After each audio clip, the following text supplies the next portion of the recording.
بسم الله الرحمن الرحيم الحمد لله رب العالمين والصلاة والسلام على أشرف المرسلين وخاتم النبيين وقائد الغر المحجلين نبينا محمد عليه وعلى آله وصحبه أفضل الصلاة وأزكى التسليم. رب اشرح لي صدري ويسر لي أمري واحلل عقدة من لساني يفقه قولي. اللهم أجر الحق على قلوبنا وألسنتنا وارزقنا الإخلاص في كل قول وعمل.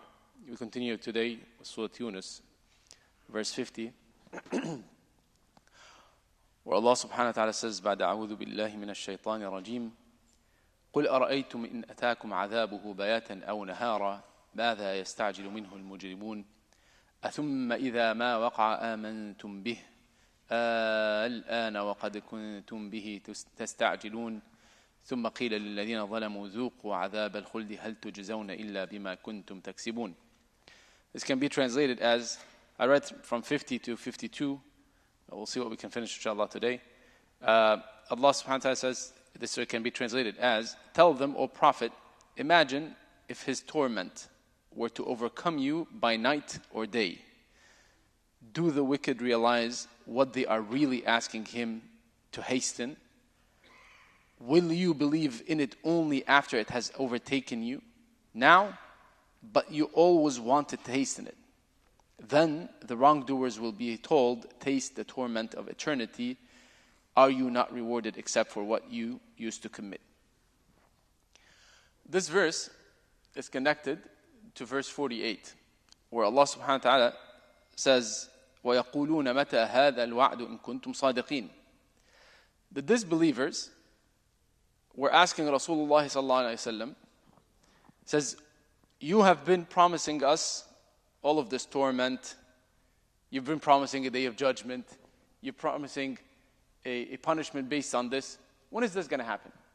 And this is a common theme in Surah Yūnus. Surah Yūnus responding to a lot of these, I would say questions, but a lot of these doubts that are being brought up. And a lot of times it's the mockery of those who disbelieve.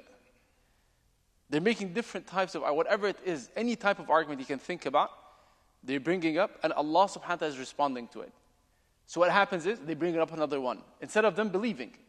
If you come and ask, I will say, if you come and ask with a sincere heart a question, and you're trying to really find the guidance, Allah subhanahu wa ta'ala is going to guide you. But if you're a person who already closed their heart, closed their mind, and you're just here to attack, a lot of times, what's going to happen, what? You're going to be put aside. Because you're not yourself willing to accept the truth. You're yourself not willing to be someone who believes. So you're coming here with some of these arguments for the sake of argument. That's one of them. These came to Rasulullah sallallahu alaihi wasallam and says, okay, you're telling us about this day of judgment, the punishment, and so forth. When is this going to happen? In the verse before, Imam Majid, Hafidhahullah, responded to this. This is the first response that came in 49. That's the second response. And this is a response that you can see in generally speaking, in discussions and debates. Sometimes, and Allah subhanahu wa ta'ala uses in the Quran multiple times, sometimes Allah subhanahu wa ta'ala would basically respond to the premise that, okay, I'm going to accept your premise, even though it doesn't make any sense. Maybe this premise is completely wrong. So Allah is going to show why it's wrong. And then the next one said, okay, but even if we accept what you're saying,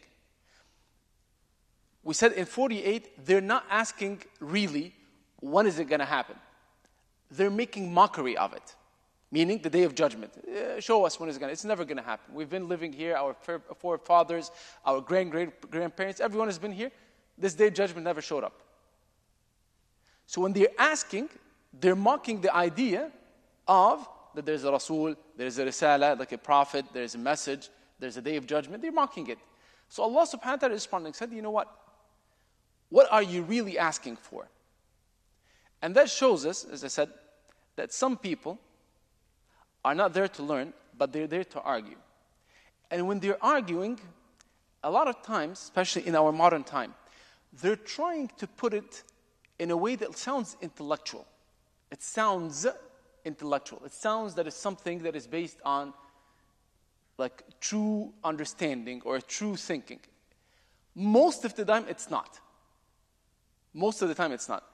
This verse 50, is giving us an example of this. What are they saying? Allah subhanahu wa ta'ala is telling Rasulullah sallallahu alayhi wa sallam, says, respond to them, says, you know what? You've been asking for this day of judgment and the punishment to come, to befall.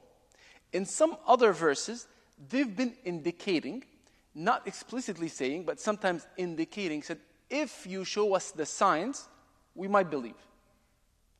If you show us the signs, we might believe. If it comes, we will believe. That's what their argument is that when it comes, we believe. But in some other verse, they're saying what? If this is the truth from you, O Allah, فَأَمْطِرْ عَلَيْنَا حِجَارَةً مِنَ السَّمَاءِ أَوْ إِتِنَا بِعَذَابٍ أَلِيمٍ. If the truth is what Muhammad ﷺ is coming with, then, O Allah, send upon us a punishment. We want like stones to be thrown from us from the sky. And I always, subhanAllah, it always stops me. This verse always stops me. And this one, other one. This one says, قُلْ أَرَأَيْتُمْ إِنْ أَتَاكُمْ عَذَابُهُ بَيَاتًا أَوْ نَهَارًا مَاذَا يَسْتَعْجِلُ مِنْهُ الْمُجْرِمُونَ. You are asking, when is it going to happen? Meaning the day of judgment and when the punishment comes. But in reality, what you're really asking for is, if you are truthful, O Muhammad, bring it about. Let it come. You want to have the punishment? Show us the punishment.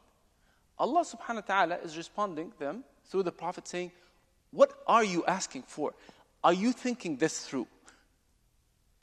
Logically, you're asking for what's harming you. Don't you see that if the punishment of Allah subhanahu wa ta'ala comes to you, bayatan aw nahara.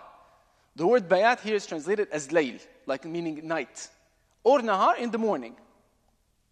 I'll come back to the word bayat. But assuming, whether it's in the day or whether it's the night, what are you really asking for? Are you thinking this through, O people?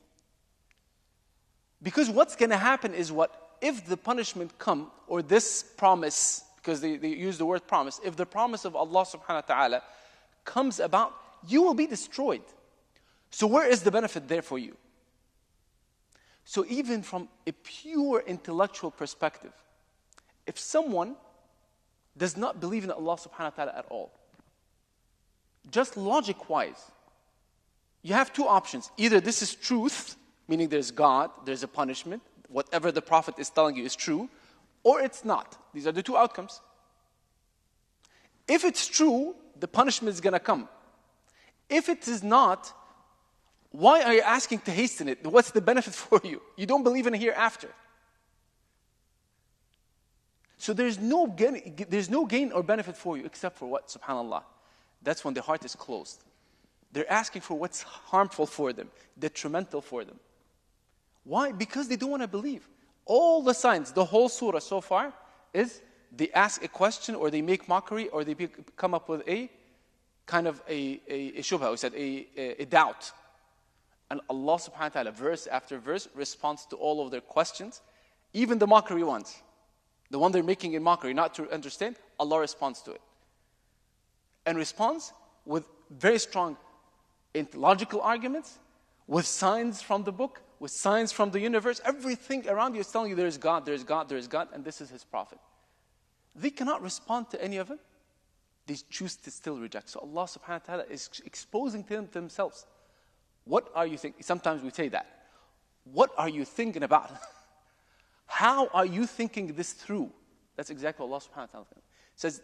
This punishment is going to befall you either bayatan, and we said the word bayat actually really means the part of the night that you're more like calm and you're sleeping most likely. That's bayat. Okay? Layl is the whole night. Bayat is part of it. Said even Allah subhanahu wa ta'ala is giving them a vivid image. Says it's going to come at a time where you're completely kind of calm and serene and you're sleeping, and don't expect it, like again, it might come out of nowhere. That's what it is. So don't call for it. And if it comes then, or it comes during the day where you're out and about and you're up, what are you asking for? مَاذَا يَسْتَعْجِلُ مِنْهُ الْمُجْرِمُونَ. What are the wrongdoers, and Allah subhanahu wa ta'ala uses this term, what are the wrongdoers calling for? It's putting it in perspective. If you're a wrongdoer, you should not be doing this. You should be asking for forgiveness. If you're a wrongdoer, you should not be saying, bring about the punishment. And that's why the next verse says, أَثُمَّ إِذَا مَا وَقَعَ آمَنْتُمْ بِهِ. Isn't it You are telling. There's another question, but it's it's in the form of question, but it's also Allah subhanahu wa ta'ala is reprimanding them. Because they're indicating, He said, if it happens, He's not saying when it happens. He said, if it happens, at that point we're going to believe. So Allah subhanahu wa ta'ala is responding to their argument or their saying that we're going to believe.